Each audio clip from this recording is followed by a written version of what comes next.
ಅದು ನಿನ್ನೆ ಸಹಿತ ಮಾನ್ಯ ಮುಖ್ಯಮಂತ್ರಿಗಳು ಕ್ಷೇತ್ರ ಒಳಗಡೆ ನನ್ನ ಹೆಸರನ್ನ ಪ್ರಸ್ತಾವನೆ ನುಡಿದಿದ್ರು ಅಂದ್ರೆ ನನಗೆಲ್ಲೋ ಇನ್ನೂ ಕೆಲಸ ಮಾಡುವುದಕ್ಕೆ ಖುಷಿ ಆಗ್ತದೆ ಅನ್ನತಕ್ಕಂಥದ್ದನ್ನ ನಾನು ಹೇಳಕ್ ಇಷ್ಟಪಡ್ತೀನಿ. ಕರ್ನಾಟಕ ಪ್ರದೇಶ ಕಾಂಗ್ರೆಸ್ ಸಮಿತಿಯ ಬೀದಿ ಬದಿ ವ್ಯಾಪಾರಿಗಳ ವಿಭಾಗದ ಬೆಂಗಳೂರು ಕೇಂದ್ರ ವಿಭಾಗದ ಜಿಲ್ಲಾಧ್ಯಕ್ಷ ಆಗಿರ್ತಕ್ಕಂಥ ಮಹಮ್ಮದ್ ಖಲೀಲ್ ಅವರು ಮತ್ತು ಇವತ್ತಿನ ಒಂದು ಬಾಡಿ ರಚನೆ ಮಾಡಿರ್ತಕ್ಕಂಥದ್ದು ಆಫೀಸ್ ಬಾಯ್ ಒಂದು 15 ಜನ ಇವತ್ತು ಅವರ ಜಿಲ್ಲಾ ಉಪಾಧ್ಯಕ್ಷರು, ಪ್ರಧಾನ ಕಾರ್ಯದರ್ಶಿ, ಸಂಘಟನೆ ಕಾರ್ಯದರ್ಶಿ ಬೀದಿ ಬದಿ ವ್ಯಾಪಾರಿಗಳನ್ನು ಗುರುತಿಸಿ ಅವರಿಗೆ ಕೊಡುವಂತ ಸರ್ಕಾರದ ಕೇಂದ್ರ ಮತ್ತು ರಾಜ್ಯ ಸರ್ಕಾರದ ಅನುದಾನಗಳಾಗಿರ್ಬೋದು, ಅವರಿಗೆ ಬಿಬಿಎಂಪಿ ಕೊಡ್ತಕ್ಕಂಥ ಸವಲತ್ತುಗಳಾಗಿರ್ಬೋದು, ಬೀದಿ ಬದಿ ವ್ಯಾಪಾರಿಗಳಿಗೆ ಅವರಿಗೆ ಗುರುತಿನ ಚೀಟಿ ಆಗಿರ್ಬೋದು, ಈ ವಾಹನ ಗಾಡಿಗಳೇ ಆಗಿರ್ಬೋದು, ಅನೇಕ ಸವಲತ್ತುಗಳನ್ನ ಕೊಡಿಸುವಂತ ಒಬ್ಬ ಜಿಲ್ಲಾಧ್ಯಕ್ಷರಾಗಿ ನೇಮಕ ಮಾಡಿದ್ದೀವಿ. ಮತ್ತು ಅವ್ರ ಪದಾಧಿಕಾರಿಗಳನ್ನ ಅದೇ ರೀತಿ ಆ 5 ವಿಧಾನ ಕ್ಷೇತ್ರ ಬರತಕ್ಕಂತ ಬೀದಿ ವ್ಯಾಪಾರಿಗಳನ್ನು ಗುರುತಿಸಿ ಅವರು ಜಿಲ್ಲಾ ಬಾಡಿ ಕಮಿಟಿಯವರು ಆ ಬೀದಿ ಬದಿ ವ್ಯಾಪಾರಿಗಳಿಗೆ ನ್ಯಾಯ ಕೊಡಿಸುವಂತ ಒಂದು ಮಾಡ್ತಾರೆ ಅಂತ ನನ್ನ ನಂಬಿಕೆ ಇದೆ ಅಂತ ಹೇಳಕ್ ಇಷ್ಟಪಡ್ತೀನಿ. ಅವರಿಗೆ ನಮಸ್ಕಾರ.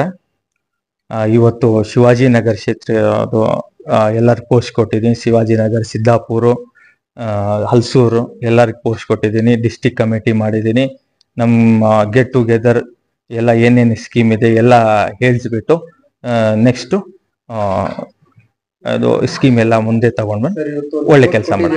ಎಸ್, ಯಾರಿಗೆ ಬರೀ ಇದರಲ್ಲಿ ಜಾತಿ ಭೇದ ಯಾವ ತರ ಇದೆ ಏನ್ ಹೇಳ್ತೀರಾ? ಇದರಲ್ಲಿ ಒಂದೇ ಜಾತಿ, ಒಂದ್ ಹೆಣ್ಣು ಒಂದ್ ಗಂಡು, ಇದು ಬೀದಿ ವ್ಯಾಪಾರಿನಲ್ಲಿ 2 ಜಾತಿ ಅದು ಮಾಡಿಸ್ಕೊಂಡು ಗೆಟ್ ಟುಗೆದರ್ ಮಾಡಿಸ್ತಾ ಇದ್ದೀನಿ. ಹಿಂದೂ, ಮುಸ್ಲಿಂ, ಕ್ರಿಶ್ಚಿಯನ್, ಸಿಖ್ಸ್, ಇಸಾಯಿ ಎಲ್ಲ ಸೇರಿ ತಗೊಳ್ತಾ ಇದ್ದೀನಿ ಸರ್. ಮೂರಕ್ಕೆ ನಮ್ಮ ಡಾಕ್ಟರ್ ಮನಮೋಹನ್ ಸಿಂಗ್ ತಂದಿರತಕ್ಕಂಥ ಕಾಯ್ದೆ, ನಮ್ಮ ರಾಹುಲ್ ಗಾಂಧೀಜಿಯವ್ರ ತಂದಿರತಕ್ಕಂಥ ಶ್ರಮ, ನಮ್ಮ ರಾಜ್ಯ ಸರ್ಕಾರದ ಯಾರೇ 3 ಜನ ಸಿಎಂ ಆಗಿ ಬಂದು ಇವತ್ತು ಮಾನ್ಯ ನಮ್ಮ ನೆಚ್ಚಿಮೆಚ್ಚಿನ ನಾಯಕ ಸಿದ್ದರಾಮಯ್ಯ ಸಾಹೇಬರಾಗಿರ್ಬೋದು, ಕೆಪಿಸಿ ಅಧ್ಯಕ್ಷರಾದ DK ಶಿವಕುಮಾರ್ ಜಿ ಅವರಾಗಿರ್ಬೋದು, ಇವತ್ತು ಬೀದಿ ಬದಿ ವ್ಯಾಪಾರಿಗಳಿಗೆ ಈ ಸತಿ ಬಜೆಟ್ 24-25 ಸಾಲಿನ ಬಜೆಟಿನಲ್ಲಿ 1 ಲಕ್ಷ ರೂಪಾಯಿಯನ್ನ ನಮ್ಮ ಬೀದಿ ಬದಿ ವ್ಯಾಪಾರಿಗಳಿಗೆ ಮೀಸಲಿಟ್ಟಿರ್ತಕ್ಕಂಥದ್ದು.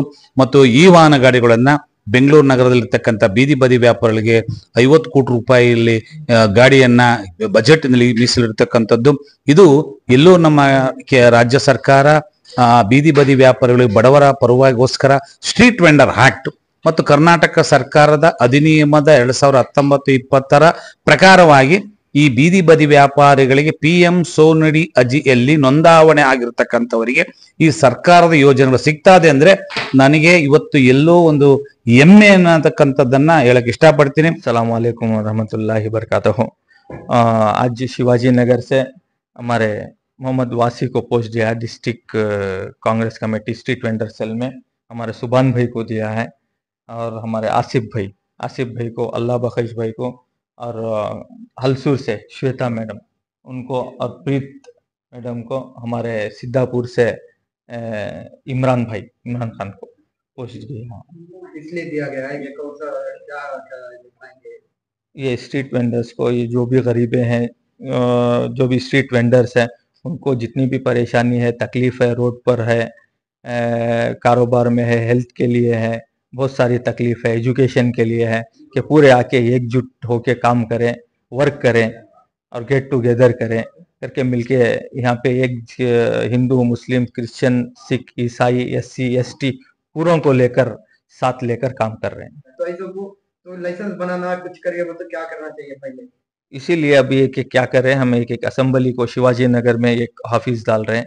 वहाँ पे आधार कार्ड, पैन कार्ड, जिसका भी SC ST वालों का, जनरल माइनॉरिटीज का किसका भी कुछ भी नहीं रहेगा, तो आधार कार्ड हो, पैन कार्ड हो, BPL कार्ड हो, इसके लिए एक क्षेत्र में एक ऑफिस खोल रहे हैं। उनको जितने भी BBMP से फैसिलिटीज है, MLA ऑफिस से फैसिलिटीज हैं, कांग्रेस समिति से फैसिलिटीज हैं, स्ट्रीट वेंडर से जितने भी फैसिलिटीज हैं, पूरे जितने भी गरीबों को है तो पूरों को मिलेगा। हमारे कर्नाटका स्टेट वेंडर सेल के CA रंगस्वामी सर हैं, उनको लेकर, उनके नेतृत्व में हमें लेकर काम कर रहे हैं। जिसका हक है, जो स्ट्रीट वेंडर्स का, बीदी व्यापारी का जिसका भी हक है, उसको लेकर हमें साथ देंगे। साथ लेकर जितने भी ये माफिया है जो रोड पे हो रही है, प्रॉब्लम कर रहे हैं, बहुत सारे तकलीफें दे रहे हैं, उनको हम साथ खड़कर उनके हक में आवाज उठाएंगे।